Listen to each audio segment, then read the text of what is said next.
মই আজি ৩টা চাকৰি পাবলৈ সক্ষম হৈছোঁ। ইয়াৰ মূল কাৰণটো হৈছে এইখন চৰকাৰৰ স্বচ্ছ আৰু নিকা নীতি। আৰু এই স্বচ্ছ আৰু নিকা নীতিৰ বাবেই আজি চাকৰি পাবলৈ সক্ষম হৈছোঁ। কেৱল ময়ে নহয়, মোৰ নিচিনা বহুতো দুখীয়া দৰিদ্ৰ ঘৰৰ ল'ৰা-ছোৱালীয়ে আজি চাকৰি পাইছে কেৱল চৰকাৰৰ ভাল নীতিৰ বাবে। আৰু ইয়াৰ মূলতে এজনে মানুহ আছে, সেইগৰাকী হৈছে হিমন্ত বিশ্ব শৰ্মা। আৰু হিমন্ত বিশ্ব শৰ্মা ছাৰৰ বাবেই আজি আমি চৰকাৰী চাকৰি পাবলৈ সক্ষম হৈছোঁ। তাৰ বাবে ছাৰক অশেষ অশেষ ধন্যবাদ জনাইছোঁ। আৰু আগন্তুক দিনতো এনেকুৱা কাম কৰি যাওক, তাৰ বাবে আমি অনুৰোধ জনাইছোঁ। বহুত দুখীয়া ঘৰৰ ল'ৰা আমি, কিন্তু আজি চাকৰি পাবলৈ সক্ষম হৈছোঁ কেৱল হিমন্ত বিশ্ব শৰ্মা ছাৰৰ স্বচ্ছ আৰু নিকা নীতিৰ বাবে আজি হয়। মই পঢ়িছিলোঁ বেষ্ট কলেজত। দেউতাই আমাৰ পাচলি বিক্ৰী কৰে বৰপেটা ৰোডত। খুচৰা পাচলি বিক্ৰী কৰে। মই আজি ৩টা চাকৰি পাবলৈ সক্ষম হৈছোঁ। কেইদিনমান আগতে যি এল পিৰ প্ৰভিজনেল মেৰিট লিষ্ট মাৰিছে, তাতে মোৰ নাম আহিছে। আৰু আজি গ্ৰেড 3ত নাম আহিছে আৰু ছাব ইন্সপেক্টৰ আছাম পুলিচত নাম আহিছে। মই প্ৰস্তুতি 2022 চনৰ পৰা আৰম্ভ কৰিছিলোঁ। 2022 চনতো মই ৰিটেন পাছ কৰিছিলোঁ, কিন্তু 1 মাৰ্ক বা আধা মাৰ্কৰ কাৰণে মই 2টা-3টা চাকৰিত ফেইল কৰিছিলোঁ।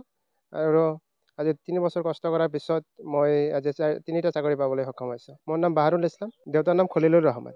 ছেলের চাকরি পাওয়াতে বিরাট ভালো হয়েছে। আজ কত বছর ধরে আমি বিরাট টেনশনে রয়েছি, পড়াশোনা করবার জন্য বিরাট চেষ্টা করতেছি।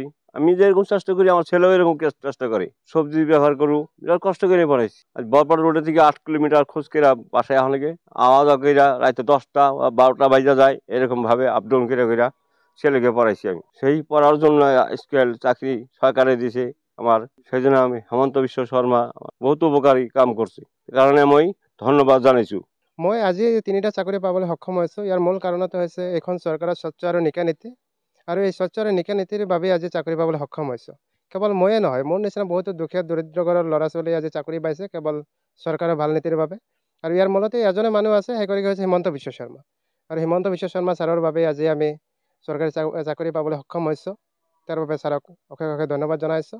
আৰু আগন্তুক দিনতো এনেকুৱা কাম কৰি যাওক, তাৰ বাবে আমি অনুৰোধ জনাইছোঁ।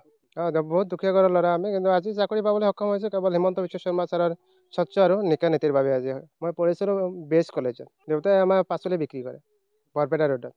খুচৰা পাচলি বিক্ৰী কৰে। মই আজি 3টা চাকৰি পাবলৈ সক্ষম হৈছোঁ। কেইদিনমান আগতে যি এল পিৰ প্ৰভিজনেল মেৰিট লিষ্ট মাৰিছে, তাতে মোৰ নাম আহিছে।